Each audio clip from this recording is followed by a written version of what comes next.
We got some guests in studio here. We're going to let everybody get settled, running a few minutes late, one of those busy traffic days. One of our guests, of course, you know very well, that's a regular commentator here, and that's Plymouth County District Attorney Tim Cruz. Thanks so much for joining us today. Good afternoon, Christine. And then also here in studio now we have Marie LoConte. You're a first-time guest to WATD, but your name may sound familiar with some people because your family and a deceased family member of yours have been in the news because of a very sad story. And what I'm going to do is I'm going to talk to Tim for just a minute, then I'm going to jump over to you. Now, Tim, you and I have talked about this Mattis decision a number of times, including last week on Thursday. Would you explain to our listeners what the Mattis decision is, and then we're going to go to the human part of this and see how it affects people. Sure. Thanks, Christine. All this started back with juvenile killers, first and foremost, where basically the case came down United States versus Miller and Commonwealth versus Dychenko, which said if you were a juvenile and you were convicted of first-degree homicide, that life without parole was unconstitutional. So therefore, pursuant to those, if you're a juvie, that's the way that works now. A year and a half so back, the SJC came down with this Mattis decision, which was a case that came out of Boston. And at that point, they made the determination that if you are between the ages of 18, 19, and 20, which are adults here in Massachusetts, that you have an emerging brain, you're an emerging adult, and therefore your brain has not completely got to the end of the road, so you're not as smart as you're going to be in 5 or 6 years, and therefore your brain hasn't been developed, and therefore you are going to be entitled to a parole hearing, notwithstanding the fact you were sentenced to life without parole. So now what we're seeing is after Mattis, we have approximately more than 200 cases, 250 cases statewide, that you're dealing with individuals now who family members of the victims were told, these individuals are going to jail for the rest of their lives. They were promised that by the way the laws were written back then. And now what we're telling all these people who have the appropriate age to defend it right now is that, well, you know what? Now these individuals who are 18, 19, or 20, they now are going to be entitled to a parole hearing. I'm not saying they're going to get parole, but they get a hearing.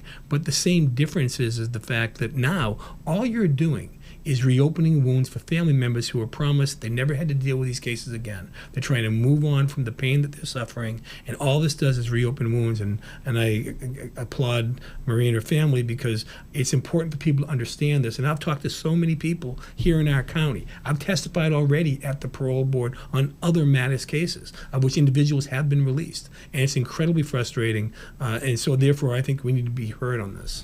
Absolutely. And Marie, we appreciate you coming in here today. Oh, thank you. Because, you know, they can make the legal decisions. This is the human story that goes with a legal decision that may sound hard and cold, but this involves the murder of your brother. If you would tell our listeners what your story is. Okay, back May 11th, 1988, my brother, you want me to just start to go into the whole story? So, May 11th of 1988, according to my mom, my brother was sleeping on the couch when a so-called, I don't want to say a friend, acquaintance of Anthony's, he knew from the neighborhood, named Jeff Tessier, was knocked on my mother's door, and my mother said, you know, I'm looking for Tony. They called him Tony. My mother had said, he's sleeping, you know, I'm not waking him up. And you know, he worked all day. And my mother said, I don't want to wake him up. And he basically kind of forced his way in, you know, in my mother's house and said, oh, I need to wake him up. He was all nervous and shaky. My mother had told him several times to leave.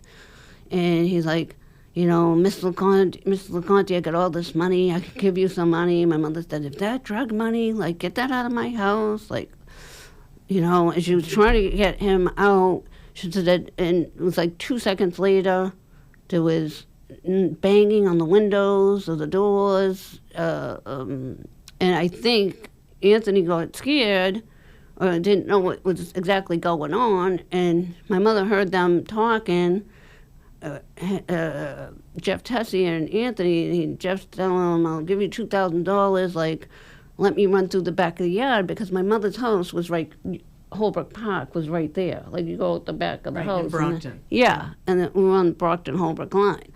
So he wanted to run through the house. Like, why didn't he just went to the backyard. I don't get it. Why you wanted to go through my mother's house?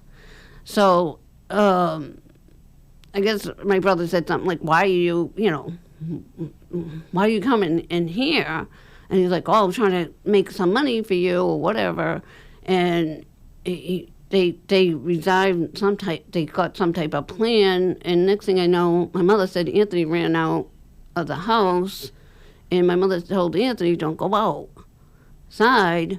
And he ran out of the house. And that was the last time my mother seen him.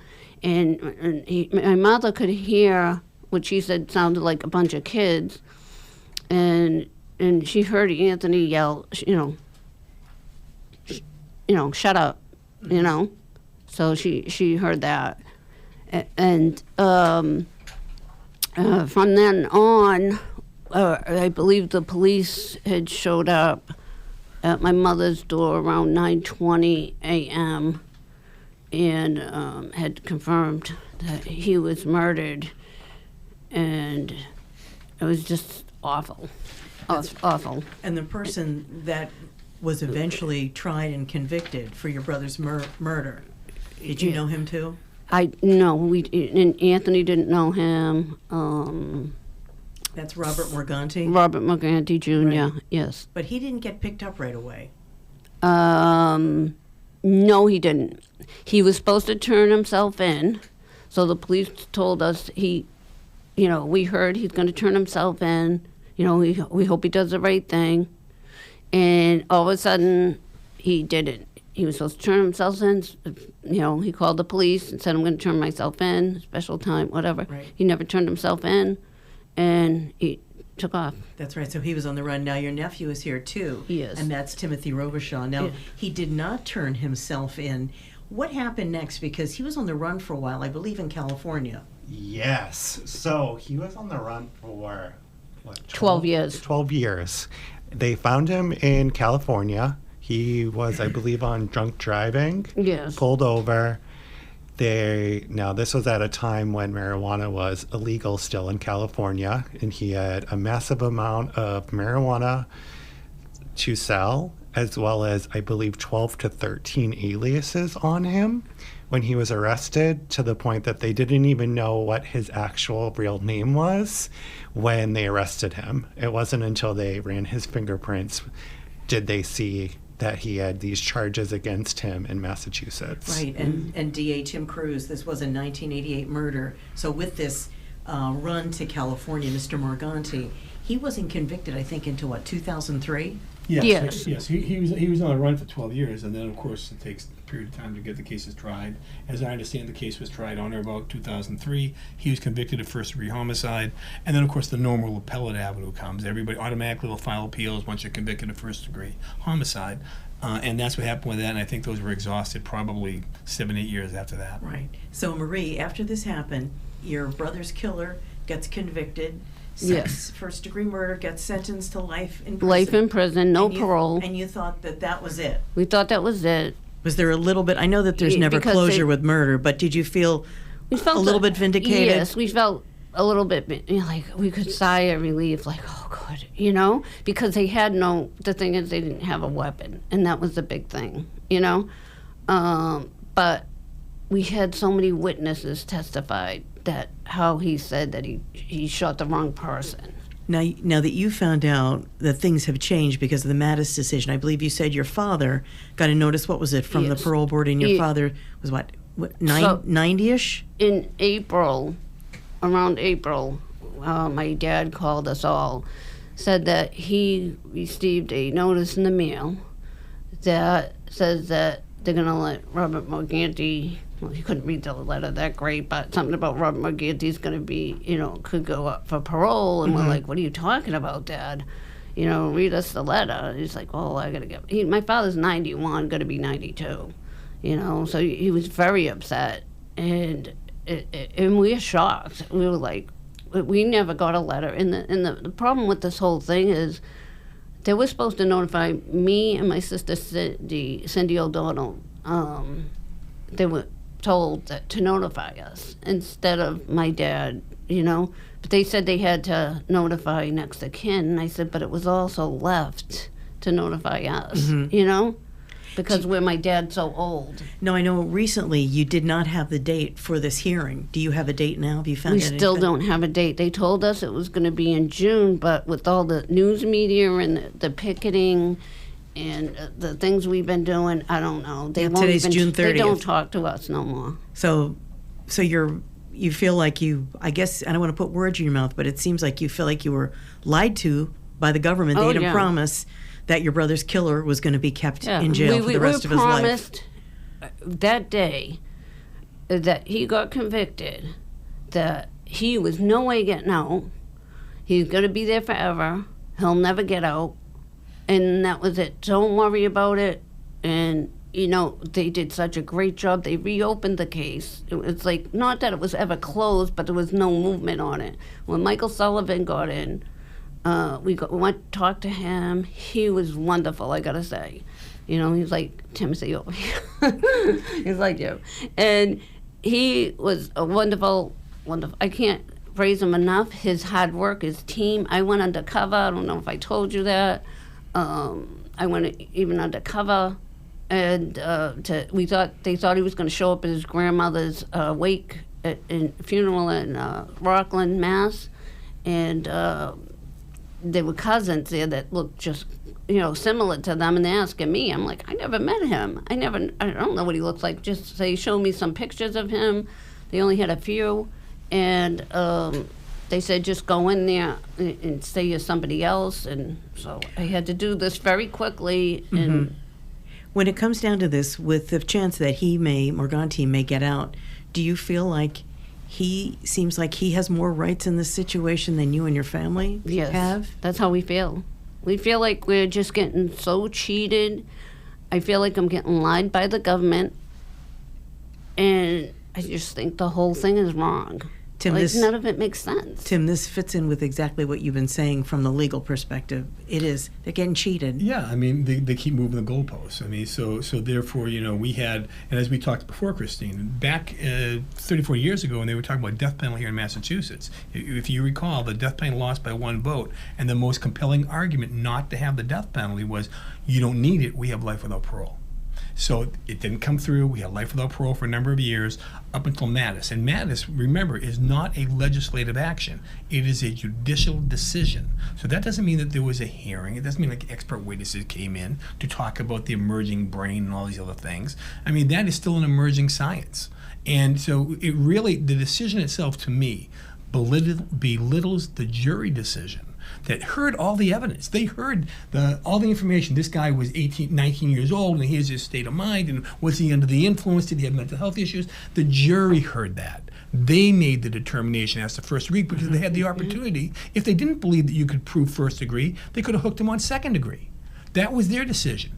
They made that. So now we're taking that decision away from the jury, and the SJC is now taking a bright line and saying, you know what, anybody, 18, 19, or 20, I don't care if you're Einstein and you're the smartest guy going, your brain was not fully developed, and therefore you're going to get automatically a parole hearing, and you're going to reopen the wound to hundreds of families and victims. And what we have lost sight of here in the Commonwealth of Massachusetts, which used to be a national leader in victims' rights, what we have lost here is that we are treating the defendants, the murderers, like they are victims, and the real victims are invisible to everyone. And that's why we need to be heard on this. And I've been talking about Mattis since the day it came down. I've been out, and unfortunately there has not been a lot of push by it. That's why I'm thankful to the LoConte family regarding getting out there and being heard. This needs to be a legislative decision. It needs to be something whereby we're going to have.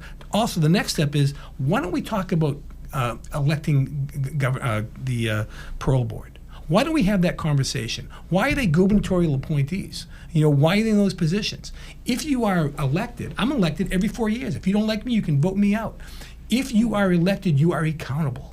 you're accountable for your actions, and you have to have a voice. You can't just go into a back room and have all these decisions that are they're all unanimous. 6 people, this guy's getting kicked loose, notwithstanding the fact the guy never did anything positive when they were in jail during that time period. They have disciplinary reports all the time, and now the case comes down. Oh my gosh, now I got to take all these classes, and now I'm going to get my court-appointed lawyer, my court-appointed psychiatrist, my court-appointed social worker, and I'm going to walk out the door. And the problem is that even if this guy, Morganti, doesn't get it this time, he can come back. And he's going to come back, and he's going to learn what he's got to do to walk out that door. And that's why eventually what this is the destruction of life without parole in Massachusetts. What do you see as any kind of a solution to this? A legislative solution? Is that possible? Well, I mean, I would hope so. I mean, I think if the legislature said, life without parole is life without parole, they could walk away from this decision, I believe, because I think that the judiciary overstepped their boundaries. This is a legislative decision and should be where we should have hearings. Let's bring in expert witnesses. Let's talk about this. Let's have a conversation. Why is Massachusetts the only state in the nation that does this? You want to be first for many things. You don't want to be first, I don't think, in allowing adult murderers to walk out the door. Timothy Robishaw, the nephew, I know that you started a petition on change.org. Tell me what the nature of that petition is. I sure did. So just a quick rundown, what we just talked about. So I have the letter here in front of me. It was April 3rd that my grandfather received the letter. On April 17th, I reached out to my friend Ashley Kell. She has a podcast called Morbid. Now, Ash used to be my protege at the salon that I worked at, and her and her sister decided to make this podcast prior to COVID, and I just watched her skyrocket into becoming one of the biggest podcasts out there. So when they told us we needed to make noise, I reached out. I reached out to her April 17th. I said, listen, I know I've never asked you to do this.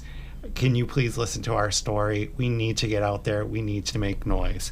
She told me we're going to do it by May 13th. She said, I had a phone call with her. She said, okay, it's going to come out Memorial Day. I think that you need to make a change.org petition. We've seen huge things happen with this. So that I got off the phone with her and started. Mm-hmm. And that's when we started the whole petition at this point. So before the podcast hit, we had 199 signatures. As of right now, we are live with 5,690 signatures. And what are you asking for on that petition? So, here's my thing, and maybe this is my uncle, I was 2 years old when he was taken from us. His case happened when I was in high school. So I was old enough to actually sit through the court and unfortunately see the images of what Morganti did to him. And, at the end of the day, we want justice for him staying behind bars. Mm-hmm. I understand where this law is coming from and the whole aspect of, the brain isn't fully functioning until 25. Okay. And I understand that this also plays a lot more so, I think, unfortunately, to people of color and other crimes that may have not been as bad as this. But at the end of the day, what we really want is just for him to be behind bars. I want there to be more rulings behind this Mattis situation. There's not enough rules behind it. It's just we've changed it now. All of a sudden, if you're of this age, you can get free. Right. Marie, what's next for you and your family here? This is taking a toll on you. It is, and we're trying to reach out to, the next step is to get more signatures on the change.org. We need to reach out to Chris Iannella. More senators. We got to get more people involved. Mm-hmm. Do you have a Facebook page or a website where people can go and find more information? It's all under Help Uncle Tony. Okay. So change.org/Help Uncle Tony, the Instagram, Twitter, or X, Facebook, and Threads. I have everything under Help Uncle Tony. Okay. Tim, did you want to add anything else to this conversation? I know. I just commend them for getting it out there. I mean, like I said, I think it's important that people understand where we're going through, because as I sit here right now, if we don't do something about this now, they're going to move the goalposts again. There's never going to be life without parole in Massachusetts, and so therefore, who's the next family that's going to be destroyed by this? And I've talked to not just the LoContes, but other families who are absolutely devastated by this, who's they've lost their loved ones in a really bad way. They're the exact same fact pattern: life without parole, never going anywhere, and now they've changed the rules. We have to make sure that people understand that this could happen to anybody, and that we need to stand up for the people who don't have a voice anymore. And that's what I think part of my job is. And more than one voice, a chorus is a lot louder than one person. And we need to continue to do that. Marie, do you want to add anything else? Yeah, I just think it's a shame. It's disgusting what they're doing in Massachusetts. Like, honestly, I don't even want to live here anymore because of this. It just makes me so angry. And then it's like you try to do something. I asked for a meeting with my whole family, with the governor. Nope, won't do it. We did picketing. We're just going to keep fighting. We have to. Seems like there's... You can't yeah. you can't give up. Of course not. He's your family. He's your blood. And I know a lot of people are very interested in this case, too, because it's not just talking about legal matters or legal maneuvering. This is the human side. This is the very sad human face that a ruling like this has. Also, the whole thing behind this is LoConte admitted to so many people that he shot the wrong person. It's a family tragedy, and it's a legal tragedy. This whole interview is going up online, and of course we are going to stay in touch with all of you.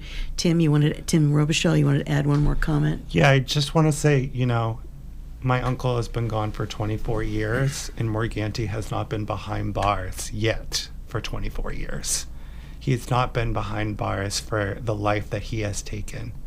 So why should he be allowed to get out? Very well put. Timothy Robishaw, nephew of the victim, Anthony LoConte. One more of thing. course, Marie. He also took off after 25. He was gone, and at 25, or say 26, He was still his on the brain, if it went back to normal or a regular person, whatever they want to say, he didn't get caught till he was like in his 31, 30s. 32.